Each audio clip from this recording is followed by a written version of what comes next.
दोस्तों रीनीट 2026 का एक कंट्रोवर्शियल क्वेश्चन है हमारे पास। कोड यहाँ पर 80 है, क्वेश्चन नंबर 142 है। इसका असर्शन पढ़ते हैं एक बार। In an experiment Mendel asserted that F1 progeny plants are all tall none are dwarf. तो असर्शन तो पूरा सही है, कोई दिक्कत नहीं है। रीज़न पढ़ते हैं, stem height is a contrasting trait.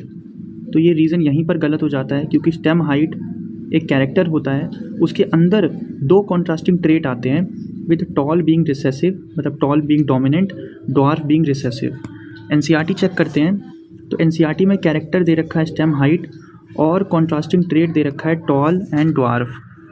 इस पेज में भी देखते हैं तो यहाँ पर स्टेम हाइट कैरेक्टर बोला गया है, ट्रेट के अंदर टॉल बोला गया है ड्वार्फ, और जो ड्वार्फ है उसको भी एक ट्रेट बोला गया है। ठीक है, तो मुझे समझ नहीं आ रहा है ये कोचिंग टीचर्स जो हैं गलत चीज़ को क्यों बता रहे हैं। जब रीज़न आपका गलत है तो ये रीज़न को गलत क्यों नहीं बोल रहे हैं, ये करेक्ट एक्सप्लेनेशन कैसे कह रहे हैं। अगर इस क्वेश्चन में मान लो करेक्ट एक्सप्लेनेशन होना है तो क्या होना चाहिए, यहाँ पर होना चाहिए था stem height has two contrasting traits with tall being dominant and dwarf being recessive, तब जाकर ये करेक्ट एक्सप्लेनेशन होता। लेकिन ऐसा नहीं है तो ये हमारा गलत हो जाता है।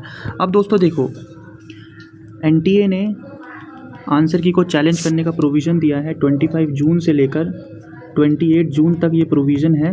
इस पर कोई भी क्वेश्चन गलत होता है तो उसको हमें चैलेंज करना है। एक क्वेश्चन को चैलेंज करने का 200 रुपये है। उसके साथ साथ आपको ये एनसीईआरटी का जो पेज है इसको भी आपको वहाँ पे अपलोड करना है। तो यहाँ पे स्क्रीनशॉट ले सकते हो इस पेज का, मैं ये हटा देता हूँ। इस पेज का भी आप जो है स्क्रीनशॉट ले सकते हो।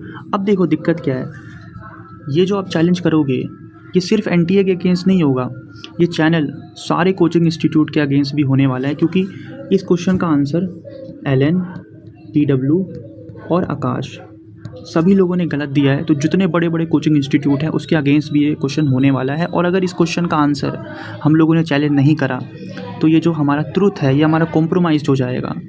और यहाँ पर मैं देख सकता हूँ जितने भी लोग बायोलॉजी करते हैं वो एक फ़्लो में करते हैं। तो फ्लो में क्या होता है, उन लोगों ने सब ने करेक्ट एक्सप्लेनेशन मारा हुआ है, लगभग 80% लोगों ने, मेजॉरिटी ने करेक्ट मारा हुआ है।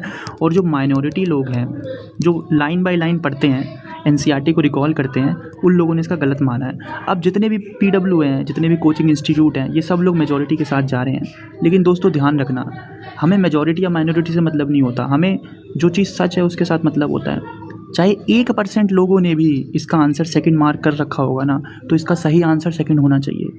हमें बिल्कुल मतलब नहीं है 99% लोगों ने इसका गलत मार्क करा है। जो एनसीईआरटी में लिखा हुआ है, जो सही आंसर है उसके साथ हम लोग हैं। आगे देख सकते हो दोस्तों। ठीक है, डियर नीट एस्पिरेंट, अगर ये आंसर गलत है तो अभी हमें साइलेंट नहीं रहना, क्योंकि एक क्वेश्चन का दोस्तों 4 नंबर होता है।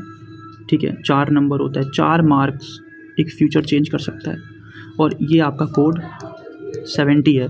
उसके साथ साथ हम देख सकते हैं कि ये आपका आकाश इंस्टीट्यूट है, आकाश इंस्टीट्यूट ने भी इसका आंसर गलत दे रखा है। तो आई होप दोस्तों सभी लोग इस क्वेश्चन को चैलेंज ज़रूर करेंगे।